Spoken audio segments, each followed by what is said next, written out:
ഇന്ന് ദൈവം തന്ന ദൈവിക ആലോചന വാക്യം വായിപ്പിക്കുന്നു. ഇതിലൂടെ ദൈവാത്മാവ് അടുത്ത അരമണിക്കൂർ നമ്മളോട് സംസാരിക്കുകയും സൗഖ്യമാക്കുകയും ഒത്തിരി പേരോട് പ്രവചിക്കുകയും ഒക്കെ ചെയ്യട്ടെ. യാക്കോബിന്റെ ലേഖനം 5-ാം അധ്യായം അതിൻ്റെ 17-ാമത്തെ വാക്യം നമുക്ക് വായിച്ചു കേൾക്കാം. യാക്കോബിന്റെ ലേഖനം 5-ാം അധ്യായം 17-ാം വാക്യം.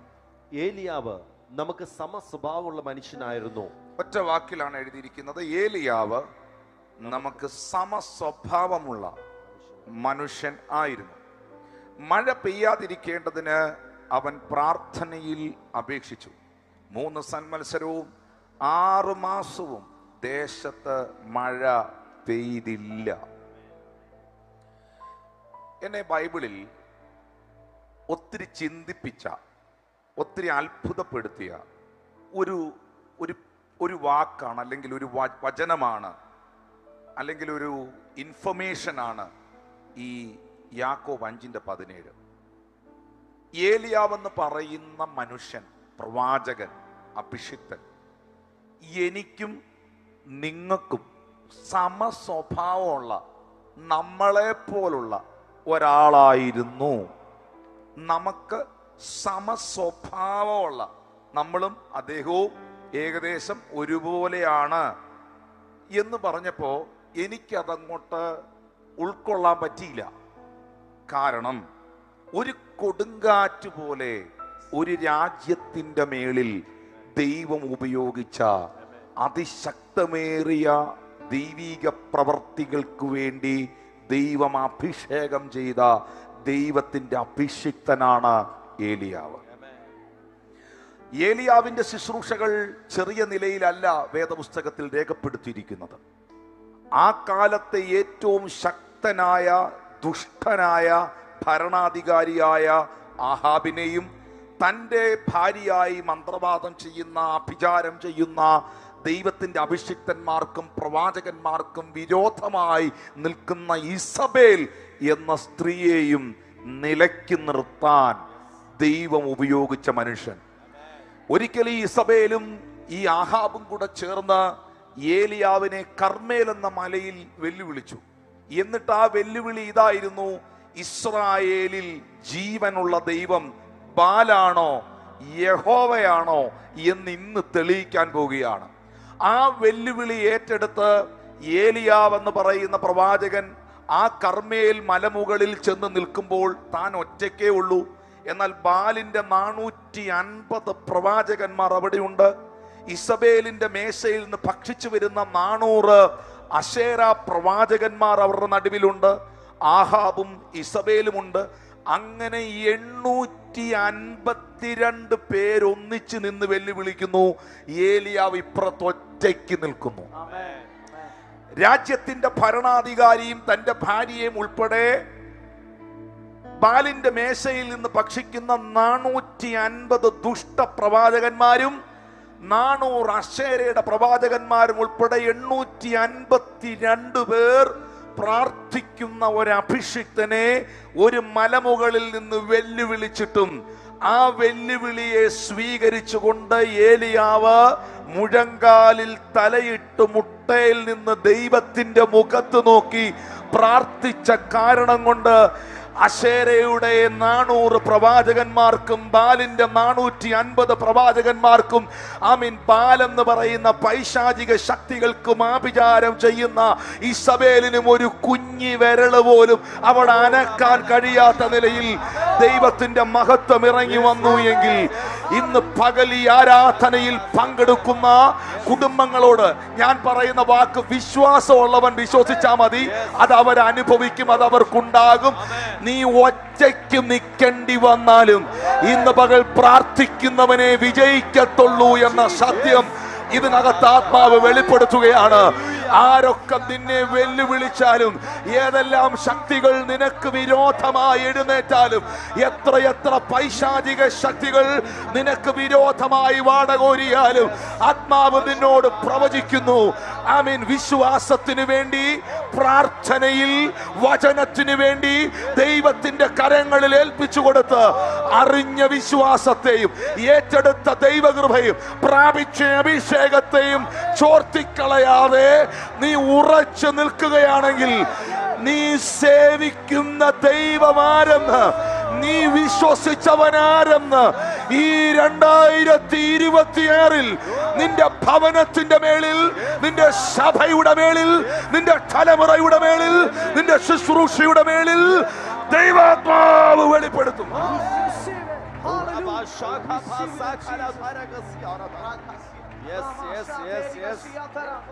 ഇത് ഒരു ദൈവിക ആലോചനയാണ്. വെല്ലുവിളികൾ കേൾക്കുന്നവർ ഇന്ന് ഈ ആരാധനയിൽ പങ്കെടുക്കുന്നുണ്ട്.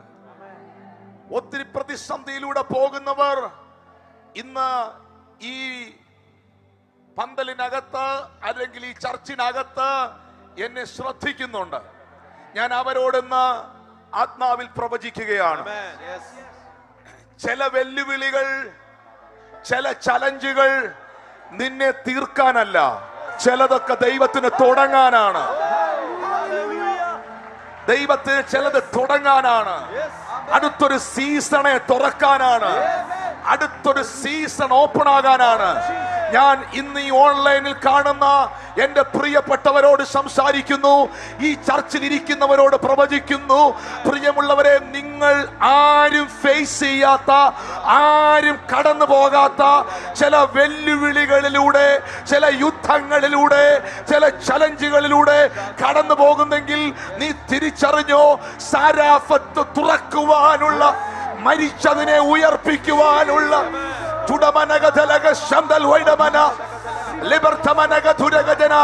അടുത്തൊരു തലമുറയെ, യേഹു ഉൾപ്പെടെ, എലീശ ഉൾപ്പെടെയുള്ള അടുത്തൊരു തലമുറയെ അഭിഷേകം ചെയ്ത് എഴുന്നേൽപ്പിക്കാനുള്ള ഒരു സീസൺ ദൈവം നിന്റെ മുമ്പിൽ തുറക്കുകയാണ്.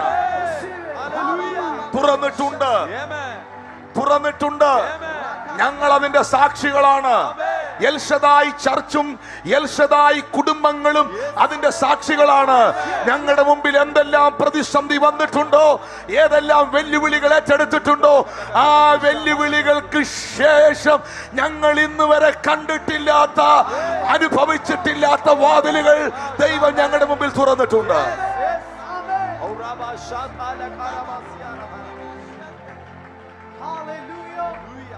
ഏലിയാവ് എവിടെയൊക്കെയാണ് എനിക്ക് സമസ്വഭാവമുള്ള മനുഷ്യനാകുന്നത്? അടുത്തിരിക്കുന്ന ആൾ പറഞ്ഞു, ഏലിയാവ് നിങ്ങളെ പോലെ ഒരാളായിരുന്നെന്നാ ബൈബിളിൽ എഴുതിയിരിക്കുന്നത്. ശരിക്കും ഉള്ളതാണോ അത്? ഇപ്പൊ ഈ കേട്ട സംഭവം വെച്ച് നോക്കുമ്പോ ഉള്ളതാണോ?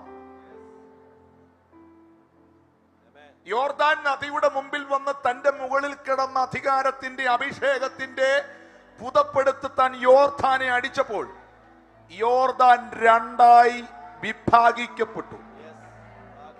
ഈ പുള്ളി എങ്ങനെ എനിക്ക് സമസ്വഭാവമുള്ളവനാകും?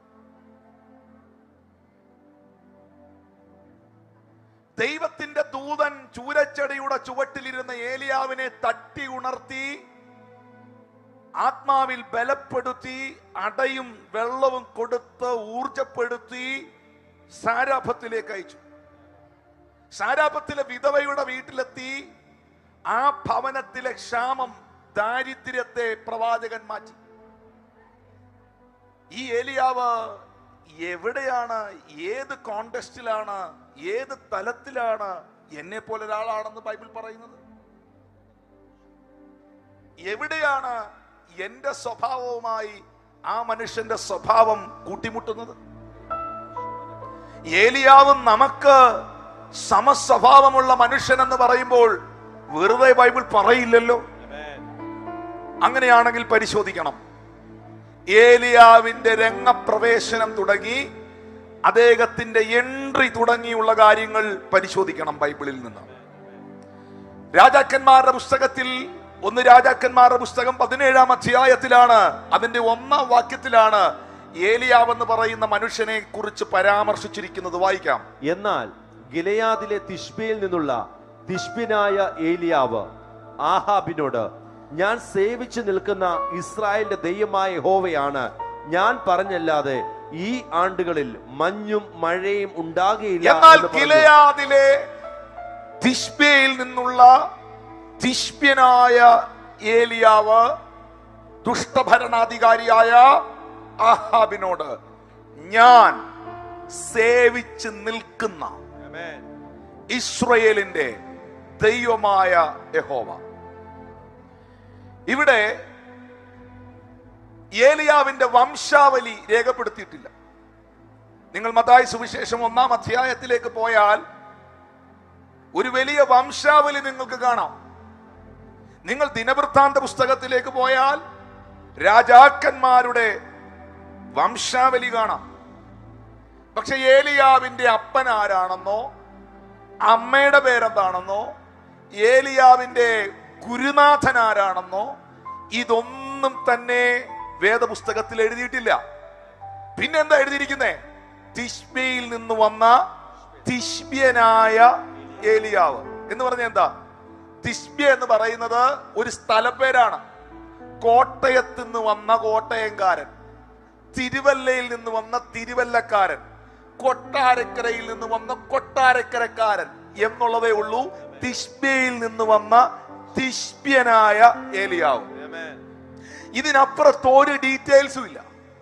പക്ഷേ ഒരു രാജ്യത്തെയും രാജ്യത്തിന്റെ ഭരണകൂടത്തെയും പ്രാർത്ഥനയിൽ നിയന്ത്രിക്കാൻ ആത്മതലങ്ങളുടെ അതിശക്തമേറിയ നിയോഗങ്ങൾ ഏറ്റെടുത്ത അഭിഷിക്തനായിരുന്നു ഏലിയാവ്.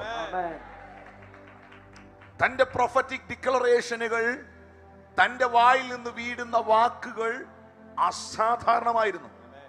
ഏലിയാവ് എങ്ങനെയാണ് വലിയ പ്രവാചകനായത്? ഏലിയാവ് പേര് വിളിച്ച് പ്രവചിക്കുന്നത് ഞാൻ ബൈബിളിൽ കണ്ടിട്ടില്ല. അത് തെറ്റാണെന്നല്ല പറയുന്നത്, പുതിയ നിയമത്തിൽ അങ്ങനെ കാണാൻ കഴിയുന്നു. ഏലിയാവ് ആരുടെയും തലയിൽ കൈവച്ച് വീട് കിട്ടുമെന്നോ കാറ് കിട്ടുമെന്നോ പറഞ്ഞത് ഞാൻ ബൈബിളിൽ കാണുന്നില്ല. അല്ലെങ്കിൽ നിനക്ക് ഭവനം ഉണ്ടാകുമെന്ന് പറഞ്ഞൊന്നും ഞാൻ കാണുന്നില്ല. അല്ലെങ്കിൽ മകളെ 2005 മുതൽ അങ്ങനൊന്നും പറഞ്ഞത് ഞാൻ കാണുന്നില്ല. എന്നെ ശ്രദ്ധിക്കുന്നുണ്ടോ? പിന്നെ ഏലിയാവ് എങ്ങനെയാണ് ശക്തനായ പ്രവാചകനായത്? മോശ എങ്ങനെയാണ് ശക്തനായ പ്രവാചകൻ എന്ന് വിളിച്ചത്? ഇവരുടെയൊക്കെ വായിൽ നിന്ന് വരുന്ന വാക്കിന് ദൈവം ഒപ്പിടുമായിരുന്നു. എന്റെ ഭാഷ പറഞ്ഞാൽ ദൈവം ഒപ്പിട്ടത് പാസ്സാക്കുമായിരുന്നു. അതുകൊണ്ടാണ് സാമുവേൽ പ്രവാചകനെ കുറിച്ച് ബൈബിളിൽ എഴുതിയിരിക്കുന്നത്, അവന്റെ വായിൽ നിന്ന് വന്ന ഒരു വാക്ക് നിലത്ത് വീഴാൻ, നിഷ്ഫലമാകാൻ ദൈവം അനുവദിച്ചില്ല എന്ന്. ഈ ആത്മീക ശുശ്രൂഷയിൽ ഏറ്റവും ഉയർന്ന തലമെന്ന് പറയുന്നത് അതാണ്. നിങ്ങൾക്ക് മനസ്സിലായോ? സ്പിരിച്വൽ മിനിസ്ട്രിയിൽ ഏറ്റവും ദ ഹയർ റെലം എന്ന് പറയുന്നത് ഡിക്ലറേഷൻ ഗ്രേസ് ആണ്. നീ അധമമായത് ഒഴിച്ച് ഉത്തമമായത് പ്രസ്താവിച്ചാൽ ദൈവം പറയുന്നു, നീ എന്റെ അധരം പോലെയാകും. ഒരുത്തനെ നോക്കി ഒരു കാര്യം പറഞ്ഞാൽ മതി, അത് അങ്ങനെ അങ്ങോട്ട് നടക്കും. You understand me? അതിന് അന്യഭാഷ പറയണമെന്നില്ല, പാട്ട് പാടണമെന്നില്ല, ഒന്നുമില്ല. ആ മനുഷ്യന്റെ വായിൽ നിന്ന് വരുന്ന വാക്കുകളെ ദൈവം ഒപ്പിട്ട് പാസാക്കും. Oh thank you Lord Jesus. എൽ ശദായ് സഭ ദൈവത്തിന്റെ പ്രവർത്തികൾ കണ്ട സഭയാണ്.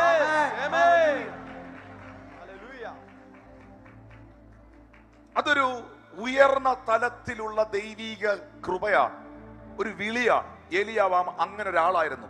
ഞാൻ പറഞ്ഞേ ചല്ലാതെ ഈ ആണ്ടിൽ മഞ്ഞും മഴയും പെയ്യത്തില്ല. മഴ പെയ്യണമെങ്കിലും പെയ്യാതിരിക്കണമെങ്കിലും ഞാൻ പറയണം. ഏലിയ പറഞ്ഞു, ഞാൻ പറഞ്ഞിട്ടല്ലാതെ. അയ്യോ, കേരളത്തിലെങ്ങാണുമായിരുന്നേ ഞാനെന്ന് പറഞ്ഞത് എടുത്തോണ്ട് പോയേനെ. Praise the Lord. ഞാൻ പറഞ്ഞിട്ടല്ലാതെ ഈ ആണ്ടുകളിൽ മഞ്ഞും മഴയും പെയ്യേല. ഏലിയ പറഞ്ഞാണ്. സ്തോത്രം. വാക്കുകളുടെ മേളിൽ അധികാരമുള്ള മനുഷ്യനായിരുന്നു. എന്നാൽ തന്റെ ഐഡന്റിറ്റി അവിടെയാണ് നമ്മിലേക്ക് കണക്ട് ആകുന്നത്. തന്റെ ഐഡന്റിറ്റി, തന്റെ വ്യക്തിത്വം, തന്റെ അപ്പന്റെ പേര് പറഞ്ഞിട്ടില്ല, അമ്മയുടെ പേര് പറഞ്ഞിട്ടില്ല, തന്റെ ഗുരുനാഥന്റെ പേര് പറഞ്ഞിട്ടില്ല, താൻ ആരുടെ കൂടെ നിന്നാണ് ആത്മീകമായി വളർന്നതെന്ന് രേഖപ്പെടുത്തിയിട്ടില്ല. അങ്ങനെയുണ്ട്, സ്പിരിച്വൽ കവറിംഗ് ഉണ്ട്. ശൗല് പ്രവചിക്കുന്നത് കണ്ടപ്പോ നാട്ടുകാരെല്ലാം ചോദിച്ചു, ഇവന്റെ ഗുരുനാഥൻ ആരാണ്? ഹല്ലേലൂയ. Amen. ശൗല് ഉണ്ടോ പ്രവാചകന്മാരുടെ കൂട്ടത്തിൽ എന്ന് ചോദിച്ചു. പക്ഷെ ഏലിയാവിനെ കുറിച്ച് അങ്ങനെ ഒരു പരാമർശങ്ങളുമില്ല. പക്ഷേ ഏലിയാവിനെ മറ്റുള്ളവരിൽ നിന്ന് വ്യത്യസ്തനാക്കിയതും ഏലിയാവ് എന്ന് പറയുന്ന മനുഷ്യൻ നമുക്ക് സമസ്വഭാവമുള്ളവനായതും അടുത്ത വാക്കിലാണ്. ആ വാക്ക് ശ്രദ്ധിക്കണം. ഞാൻ സേവിച്ച് നിൽക്കുന്ന, ഞാൻ വിശ്വസിക്കുന്ന, ഞാൻ പ്രാർത്ഥിക്കുന്ന എന്റെ ദൈവമായ യഹോവ. ഹല്ലേലൂയ. ഞാൻ സേവിക്കുന്നത്, ഞാൻ വിശ്വസിക്കുന്നത്, ഞാൻ ആരാധിക്കുന്നത് സർവശക്തനായ ദൈവമായ യഹോവയാണ്, തന്റെ പുത്രനായ യേശുവിനെയാണ് എന്നുള്ളവരൊന്ന് കരങ്ങൾ ഉയർത്തി പിടിച്ചേ. ഏലിയാവ് നിങ്ങൾക്ക് സമസ്വഭാവമുള്ള മനുഷ്യനാണ്. ഏലിയാവും സേവിച്ചിരുന്നതല്ല. നിങ്ങൾ എല്ലാവരും ആ ബൈബിൾ വാക്യത്തിൽ ടിവിയിലോ ബൈബിളിലോ നോക്കണം. സേവിച്ചിരുന്നതല്ല, സേവിച്ച് ചിലരെ പോലെ കുഴഞ്ഞതല്ല. വയ്യ, പലരും ഇരിക്കുന്ന കാണുമ്പോൾ അറിയാം. സേവിച്ചിരുന്നതല്ല, സേവിച്ച് കുഴഞ്ഞതല്ല, സേവിക്കണോ എന്ന് ചിന്തിച്ചിരിക്കുകയല്ല, സേവിച്ച് നിൽക്കുന്ന. എന്ന് പറഞ്ഞാൽ ഇപ്പം ആഹാബേ നിന്റെ മുമ്പിൽ ഞാൻ നിൽക്കുമ്പോഴും എനിക്ക് എന്റെ ദൈവവുമായിട്ടൊരു ബന്ധമുണ്ട്. ഈ ചർച്ചിൽ ഇരിക്കുന്ന എത്ര പേർക്ക് പറയാൻ കഴിയും, ഇപ്പോൾ എന്റെ മുമ്പിൽ കടഭാരമുണ്ട്, പല പ്രശ്നങ്ങളുണ്ട്, വെല്ലുവിളികളുണ്ടെങ്കിലും ഞാൻ ഈ ചർച്ചിൽ ഇരിക്കുമ്പോഴും എനിക്ക് എന്റെ ദൈവവുമായ ഒരു ബന്ധമുണ്ട്. എനിക്കെന്റെ ദൈവവുമായ ഒരു ബന്ധമുണ്ട്. പല പ്രതിസന്ധികളും ഞാൻ അഭിമുഖീകരിക്കുന്നെങ്കിലും എനിക്ക് എന്റെ ദൈവവുമായ ഒരു ബന്ധമുണ്ട്. വിശ്വസിക്കുന്നവരൊന്ന് കരങ്ങൾ അടിച്ച് കർത്താവിന് നന്ദി പറഞ്ഞു.